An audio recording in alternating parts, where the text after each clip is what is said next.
Dental problems यानी दांतों की समस्या, इन्हें हमें कभी भी इजी वे में नहीं रखना चाहिए। जैसे दांतों में झंझनाहट होना, मसूड़ों से खून आना या दांतों में दर्द होना, ये बहुत सी ऐसी छोटी बीमारियां आप इन्हें कह सकते हैं। पर अगर इनका सही टाइम पे इनको प्रिवेंट नहीं किया जाए या इनको सही टाइम पे ठीक नहीं किया जाए तो ये एक आगे चल के एक बड़ी स्टेज में जाती हैं और उससे बड़ी बीमारियों में कन्वर्ट हो जाती हैं। इसी के बारे में आज हम लोग बात करेंगे, तो वीडियो को स्टार्ट करते हैं।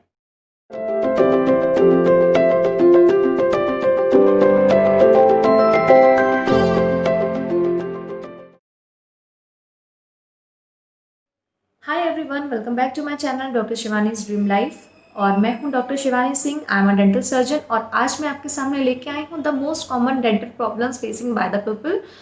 तो उसको स्टार्ट करते हैं।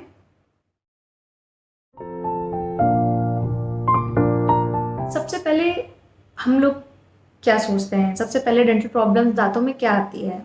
लाइक मुंह से बदबू आना, इसको हम लोग बोलते हैं बैड ऑडर या बैड ब्रेथ। मेडिकल लैंग्वेज में इसको हेलिडोसिस भी बोला जाता है। ये क्यों आती है, कैसे हो जाती है? इसका एक जनरल रीज़न ये है कि या तो आपके मुंह में गंदगी है, जैसे कोई स्टिकी खाना खाने की वजह से दांतों में कीड़े लग जाते हैं, खाना फंस जाता है और दांतों की जगह पे सड़न पैदा होने लगती है, उससे कैविटीज़ बन जाती है और वो बढ़ते बढ़ते बढ़ते मुंह में गंदगी की वजह से दांतों में बदबू आने लगती है। इसको जानना बहुत ज़रूरी है। अगर ये बहुत छोटी स्टेज में है तो इसको हम लोग नॉर्मल माउथ वॉश वगैरह से या दिन में 2-3 बार सुबह रात ब्रश करके ठीक कर सकते हैं। लेकिन अगर ये इजी वे में नहीं ठीक होती है तो इसका हमें डेंटल ट्रीटमेंट से इसको ठीक करना पड़ता है। दूसरी कॉमन प्रॉब्लम्स है टूथ डिके, जिसको हम लोग दांतों में कीड़े बोलते हैं या हमारी लैंग्वेज में कैविटीज़ बोला जाता है। ये क्यों होती है और इसको कैसे ठीक कर सकते हैं? टूथ डिके एक ऐसी प्रॉब्लम है जैसे हमारे मुंह में स्टिकी सब्सटेंस जो होते हैं, हम लोग खाना खाते हैं सही तरीके से नहीं खाते हैं, वो दांतों के बीच में जगह बना के फंस जाता है और वहाँ पे एसिड प्रोड्यूस होने की वजह से कैविटीज़ बन जाती हैं। ज़्यादा शुगर सब्सटेंसेस खाने की वजह से होता है, स्टिकी दैट चॉकलेट्स या आप कुछ भी ऐसा सब्सटेंस खा रहे हो और वो सही से साफ़ नहीं हो पा रहा है ब्रश करने के बाद और वो वहाँ पे रह जा रहा है और उसकी वजह से धीमे धीमे वो एक कैविटी में ग्रो करने लगता है।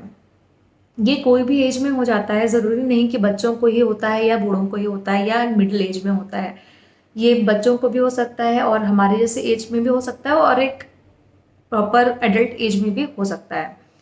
इसको ठीक करने के लिए हमें the best way to prevent the tooth decay is to do proper brush 2 times a day and dental floss use करना चाहिए और रेगुलर डेंटल चेकअप बहुत ज़रूरी है और उसको फॉलो करके हम इससे प्रिवेंशन पा सकते हैं।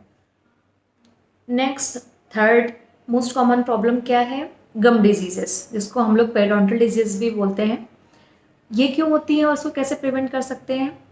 गम डिजीजेस बेसिकली उसे कहते हैं जो मसूड़ों में जो इन्फेक्शन हो जाता है, दांतों के जो हमारे दांत के पास जो मसूड़े होते हैं उसमें इन्फेक्शन हो जाना, उसको हम लोग गम डिजीज बोलते हैं।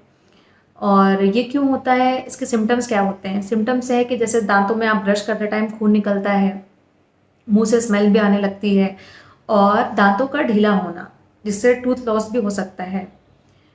तब वो आपका इंडिकेशन है आपको गम डिजीज, मतलब आपके मसूड़ों में इन्फेक्शन हो चुका है। ये बेसिकली यूजुअली देखा जाए तो 30+ एज में स्टार्ट होता है और एज अ मतलब आपकी एज जैसे जैसे बढ़ती जाती है ये बढ़ता जाता है अगर इसका हम लोग प्रॉपर ट्रीटमेंट स्टार्ट नहीं कर रहे हैं तो। और फिर ये आगे नेक्स्ट स्टेज में जाके आपका टूथ लॉस या आपके दांतों में कैविटीज़ या आपके बोन लॉस में भी कन्वर्ट हो जाता है। इसको ठीक करने के लिए हमें डेंटिस्ट के पास अपना फॉलोअप, अपना चेकअप कराना ज़रूरी है और प्रॉपर हमें हेल्दी फूड खाना चाहिए और रेगुलरली हमें ब्रश करना चाहिए, डेंटल फ्लॉस यूज़ करना चाहिए और माउथ वॉश ज़रूर यूज़ करना चाहिए। और अगर इससे भी वो चीज़ ठीक नहीं हो रही तो हमें अपने डेंटिस्ट के पास जाके इसको तुरंत दिखवाना चाहिए, फॉलो अपना करवाना चाहिए, क्योंकि ये आगे जाके टूथ लॉस में ना कन्वर्ट हो जाए या कोई जिंजिवाइटिस या पेरिडोंटाइटिस में ना कन्वर्ट हो जाए, उससे बचने के लिए हमें इसका प्रिवेंशन करना बहुत ज़रूरी होता है। Next problem is oral ulcer, इसको हम लोग माउथ सोर्स भी बोलते हैं, और ये बेसिकली सेल्फ प्रिवेंटिव होता है। ये 1 to 2 वीक के अंदर अपने आप ही चला भी जाता है। ये ज़्यादातर इन्फेंट्स में हो सकता है, या आप एडल्ट हो और आप डेंचर वगैरह पहन रहे हो और उसकी वजह से जो आपके मुंह में गंदगी जम रही है या कोई इन्फेक्शन प्रोड्यूस हो रहा है, उसके कारण आपके मुंह में अल्सर्स आ जाते हैं। इनको आप कोई ऑइंटमेंट लगा के भी ठीक कर सकते हो। अगर आप कुछ और यूज़ भी नहीं कर रहे हैं तो ये बेसिकली एक टाइम पीरियड में ख़त्म भी हो जाएगा। लेकिन अगर ये 1 to 2 वीक के अंदर नहीं ठीक हो रहा है तो आपको जाके डेंटल चेकअप करवाना चाहिए और डेंटिस्ट के पास जाके इसके बारे में पूरी डिटेल देनी चाहिए। Next most common problem is tooth erosion. Tooth erosion basically है स्ट्रक्चर लॉस होना, मतलब दांतों का स्ट्रक्चर धीमे धीमे घिसने लगता है, लॉस होने लगता है। इसको हम लोग टूथ इरोजन भी बोलते हैं। टूथ इरोजन बेसिकली सेंसिटिविटी से लेके दांतों के घिसने या दांतों के टूटने तक जाता है, और ये इजी वे में ठीक भी हो सकता है और इसको हमें प्रॉपर डेंटल प्रोसीजर करके भी ठीक करना पड़ सकता है। 2 तरह से ट्रीटमेंट इसको हम लोग कर सकते हैं। बेसिकली ये एक एज में होता है, 30+ के एज के बाद आपको टूथ लॉस होना स्टार्ट हो जाता है। स्टेज इसकी होती है सेंसिटिविटी से, आपको स्टार्ट होगा धीमे धीमे दांतों में झंझनाहट होने लगेगी, और ठंडा पानी गर्म चीज़ कुछ खाने से आपको सेंसिटिविटी होने लगती है और धीमे धीमे दांत घिसने लगते हैं, या कहीं कहीं आपको टूथ पार्टिकल्स टूटना स्टार्ट हो जाते हैं।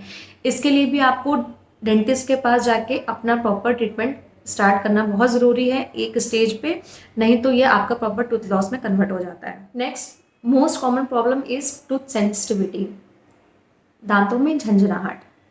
दांतों में झंझनाहट क्यों होती है और इसको कैसे प्रिवेंट कर सकते हैं? दांतों में झंझनाहट होने के कई कारण होते हैं, जैसे आपके दांत में कीड़ा लगे हों, टूथ कैविटीज़ हों, या दांत आपके इन्फेक्टेड हो, या मसूड़ों में सूजन हो, या मसूड़ों में से खून निकल रहा हो, तब भी हो सकती है। और इसके सिम्टम्स क्या होते हैं कि आप ठंडी चीज़ें जैसे आप आइसक्रीम, कोल्ड ड्रिंक या कोई भी चीज़ खा रहे हो, या गर्म चीज़ें जैसे आप चाय पी रहे हो या कुछ गर्म खाना खाते हो और दांतों में तेज़ झंझनाहट होती है, तो उसको हम टूथ सेंसिटिविटी बोलते हैं। ये बहुत कॉमन है आजकल, इवन 80 to 90% लोगों को लोग इस चीज़ से फेस कर रहे हैं।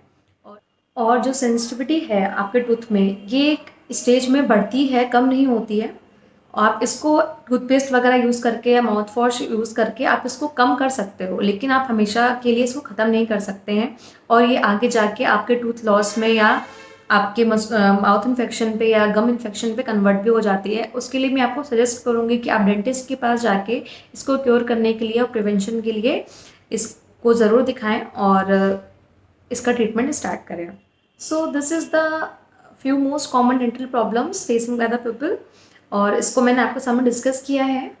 और बेसिकली डेंटल प्रॉब्लम्स क्यूरेटिव भी हैं और नॉन क्यूरेटिव भी होती हैं। आप इसको घरेलू नुस्खों से या मेडिकल ट्रीटमेंट से ठीक कर सकते हैं, और कभी कभी अगर ये प्रॉपर टाइम पे नहीं ठीक होती हैं तो ये आपके टूथ एक्सट्रैक्शन पे या आपके टूथ लॉस पे या बोन लॉस में भी कन्वर्ट हो जाती हैं। और इसके लिए मैं आपको हमेशा यही सजेस्ट करूँगी कि दांतों की प्रॉब्लम, दांतों की जो समस्या है, चाहे वो छोटी हो चाहे वो बहुत ज़्यादा बड़ी हो, उसके लिए आपको regular checkup, monthly dental checkup बहुत ज़रूरी है, और जिससे आप अपनी जो समस्या है उसको स्टार्ट होने से भी रोक सकते हैं, और जो समस्या आपके दांतों में बन गई है उसको बढ़ने से भी रोक सकते हैं। सो प्लीज़ अपना dental treatment, monthly dental checkup ज़रूर करवाएं और इन सब प्रॉब्लम से बचें। सो गाइस, होप ये इन्फॉर्मेशन आपके लिए हेल्पफुल रही हो। फिर कल मिलते हैं एक नई वीडियो के साथ। Thank you.